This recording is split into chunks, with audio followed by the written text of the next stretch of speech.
You heard it before you saw it. A tinny little melody drifting down the street on a hot summer afternoon.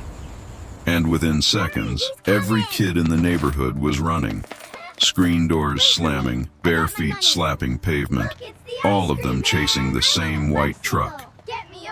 That was the ice cream truck. And if you grew up in America between the 1950s and the 1990s, that sound meant something. It meant summer. It meant freedom. It meant you had exactly 60 seconds to find $1 before it turned the corner. So what happened to it? Why don't we hear that music anymore? Kids running down a suburban street. Summer 1970s close-up of an ice cream truck bell or speakerarchive.org. Prelinger. The ice cream truck in its classic form was a post-war American invention. After World War II, the suburbs exploded. Families moved out of cities into neighborhoods full of kids and cul-de-sacs and long summer days with nothing scheduled. The Good Humor Company had been selling ice cream from trucks since the 1920s. But the real boom came in the 1950s. The trucks were white, the drivers wore white uniforms, and the whole thing felt official. Like the ice cream man was some kind of friendly government service that just happened to sell creamsicles. The menu was simple.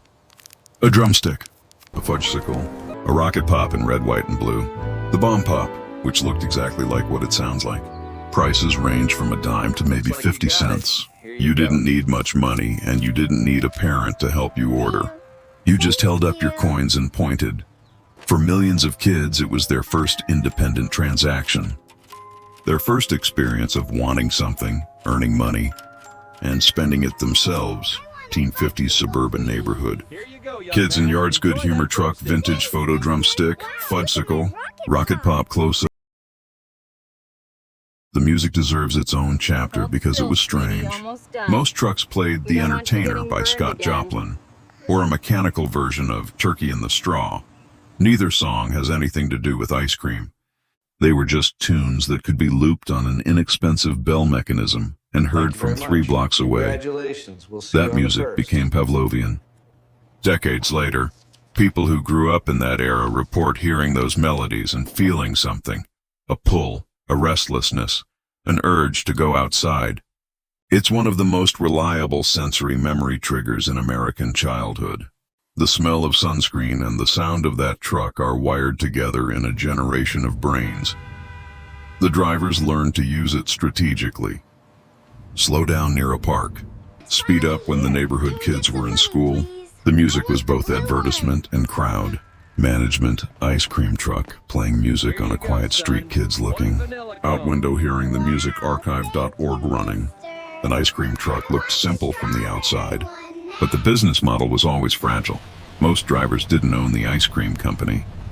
They leased the truck and bought the product wholesale, then kept whatever they made above cost. On a good summer day, a driver working a dense suburban route could clear $200 to $300. On a rainy week, they might barely cover their fuel. The work was completely seasonal. You made money from May to September and scrambled the rest of the year. There was no benefits, no stability, and the margins were thin enough that a single bad stretch could wipe out a month of profit. Drivers paid for their own gas, their own insurance, their own maintenance. The truck's freezer ran off the engine, which meant constant fuel costs, even while idling. And you were always idling. That was the whole model. Drive slow, play music, wait. Ice cream truck driver counting coins. 1960s truck parked in neighborhood. Engine running, Prelinger archives by the 1990s. The ice cream truck was in serious trouble. Several things had changed at once. First, the suburbs changed. The dense, walkable neighborhoods full of kids playing outside gave way to something different.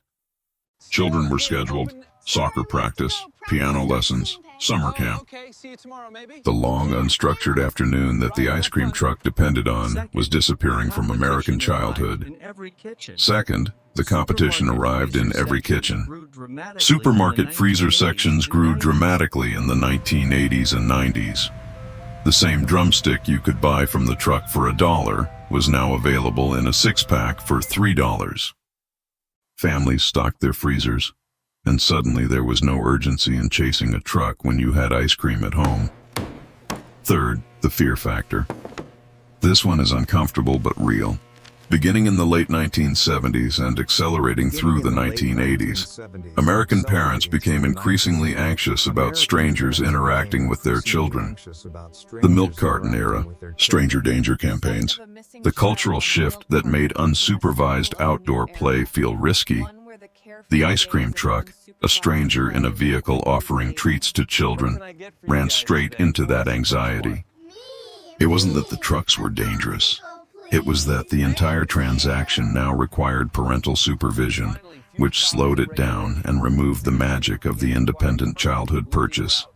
Finally, fuel costs and regulations. Many cities began requiring permits, limiting routes, restricting where trucks could stop. Insurance costs rose. The economics of the seasonal, low-margin business became harder to justify. Empty suburban street, no kids outside. 1990 supermarket freezer aisle with ice cream milk carton missing child image, public domain, or still drivers working neighborhoods in summer, still kids who run to the curb when they hear the music. But it's not what it was. The coverage is spottier, the prices are higher, and the experience often comes with a parent standing nearby holding the money. What's gone is a specific kind of childhood moment. The moment when you heard that music from inside the house and knew you had exactly 90 seconds to find change before it was gone forever. The controlled panic of it, the pure joy of the transaction. The ice cream truck didn't disappear because it failed. It disappeared because the world it was built for. Long summer afternoons, dense neighborhoods, kids outside without supervision, ice cream only available if you chased it down. That world quietly ended around it. If you grew up with that sound, you know exactly what I mean. Leave a comment and tell me, what did you always order? And if you enjoyed this video, subscribe. There's a lot more of this kind of history coming.